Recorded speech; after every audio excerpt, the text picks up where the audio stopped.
Space, the cutest frontier. It's Astro Rabby on Game Boy Works, episode 99.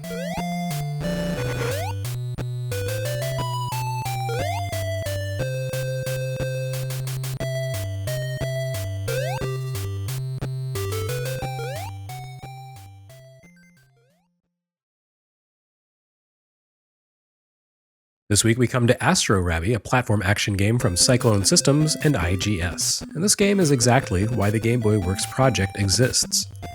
Astro Rabby is not a timeless classic. It's not a portable masterpiece. It's not the greatest game you'll ever play. It comes from a publisher no one remembers and a developer few people care about. However, Astro Rabby has a lot going for it. It's charming, inventive, and entertaining. And in some ways, it feels a little bit ahead of its time. Astro Rabby combines two genres we've seen a few times already on Game Boy, the platform action game and the top-down auto-scroller, and synthesizes them into something unlike any other release we've yet seen on the platform. In fact, this game has very few antecedents anywhere, the closest thing probably being 1985's Bounder for Commodore 64. It's a cute little game, simple and accessible, yet fairly challenging.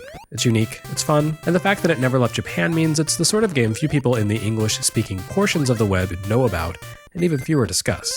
I certainly would never have heard of it myself if I were not engaged in a long-term effort to document the full breadth of the Game Boy library. But here it is, and I'm glad to have stumbled across it. Astro Rabby plays out across 24 stages of platforming action. Players take control of Rabby, a robotic rabbit who leaps into action in order to mend its creator's broken heart. A team of rogues have stolen critical components for Rabby that prevent its inventor from completing the robot and giving it the power to fly. The game mostly takes place on the moon, which shouldn't be any real surprise to anyone who knows anything about Japanese lore and the idea of rabbits who live on the moon, pounding mochi or whatever.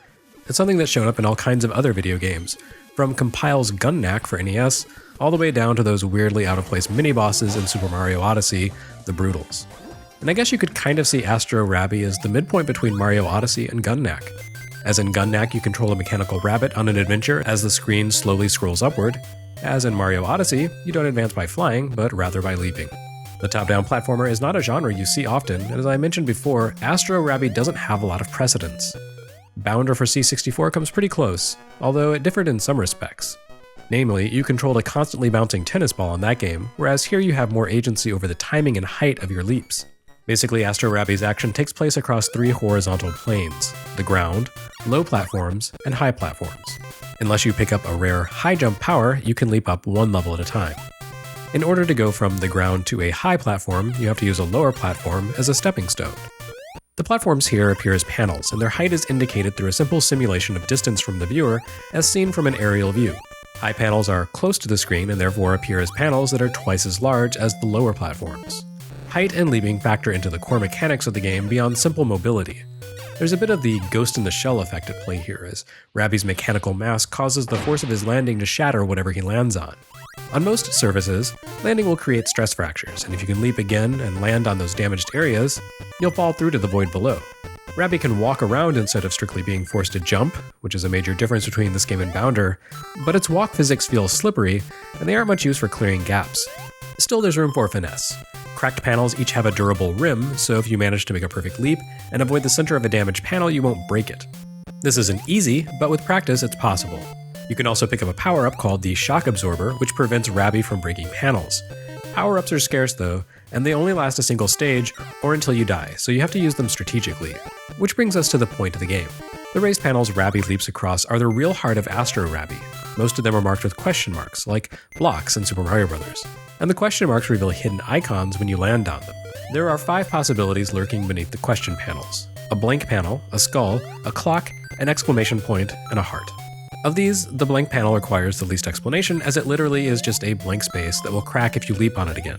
Skulls are worth avoiding, as landing on an exposed skull icon reduces your score by 1,000 points. Since this is a score attack game and you earn 1-ups by hitting critical milestones, skulls are literally deadly. Exclamation points, on the other hand, add 5,000 points to your score, so they're very good. One nice touch about Astro Rabby is its use of audio cues. Because Rabby covers up the surface of panels it lands on, you can't always see what precisely you've uncovered by smashing a question panel, but the appearance of each icon is accompanied by a chime tone that corresponds to the power-up or hazard you've uncovered. So it's easy to get a sense of how you should react even if you can't see what you found. The clock is probably the most valuable icon, as it adds 50 seconds to the stage timer. Every stage in Astro Rabby is actually a loop that scrolls infinitely until you achieve an objective, not unlike the levels in Otoki, so it's easy to run out of time if you don't flip the correct question panel in your first loop. And what is that objective? Well, that's where the heart icon comes into play. Each stage contains a single hidden heart icon, which contains one of Rabby's lost power-ups. Once you acquire the heart by exposing and then leaping on it, the stage immediately ends. When you enter the next stage, you can choose to activate these power-ups for a one-time boost. Heart icons can contain one of several boosts, but you don't know which one you've collected until you get to the power-up screen. Besides the aforementioned shock absorbers, you can also equip bullet stock, which gives you 30 bullets to fire at enemies that appear in a stage. These can be handy as some defeated enemies will drop instant power-ups, like the ability to jump extra high. The power wing allows you to jump further, though not higher, and the protector soaks up a hit from an enemy. And yes, you do have to contend with enemies here. Some are ground-based impediments that only hurt Rabby if it walks or leaps into the monster. Others don't do any harm but can push you off course in midair, which is especially dangerous in stages set in space, where safe ground is vanishingly rare. And then there are the infuriating whirlwinds, which can kill Rabby at any height and will track Rabby's movement through the stage.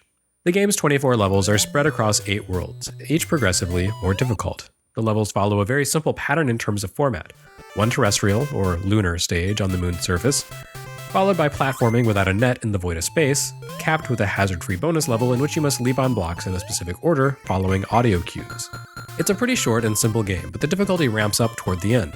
You can continue indefinitely, but you have to clear a set of 3 stages on a single credit in order to advance, and the later outer space levels get nasty.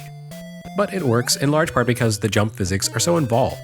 The longer you hold down the jump button, the higher Rabby leaps, and the graphics do a pretty impressive job of depicting a robot bunny leaping toward the screen from a top-down viewpoint. Rabby appears larger as it rises, and with a jump boost on it can become quite huge and detailed, a great touch. This game concept would resurface a few times down the road on Nintendo's 3D-capable portable systems, but considering the limitations of the original Game Boy, this is a pretty impressive effort. You have a lot of control over Rabby's maneuverability, too. You can easily nudge your Robo-Bunny pal around the screen, and with practice, nail some extremely delicate landings. The game wouldn't work if Rabby didn't control well, but since the game nails that, it holds up overall. Interestingly, Virtual Boy almost saw a spiritual successor to Astro Rabby in Japan's System Supply's Bound High, an infamously cancelled title that eventually leaked for fan reproduction. And Nintendo itself would dredge up the idea of a top-down platformer as a concept demo when it first showed off the 3DS hardware. As for Astro Rabby itself, it comes to us courtesy of a developer called Cyclone System.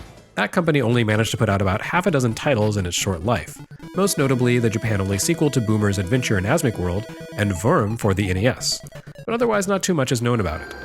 Cyclone System appears to have had a close relationship with developer Icom, they of Polestar and Totally Rad fame.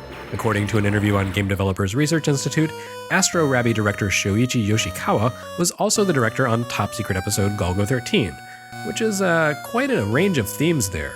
So all in all, Astro Rabby is one of those interesting little corners of Japanese game history that merits recording, even if, in the grand scheme of things, Astro Rabby and Cyclone System amount to a mere blip in time. Sometimes, though, those blips can be perfectly pleasant in their own right. And Astro Rabby is an entertaining little obscurity of the type that makes plumbing the deep cuts of the Game Boy library worthwhile.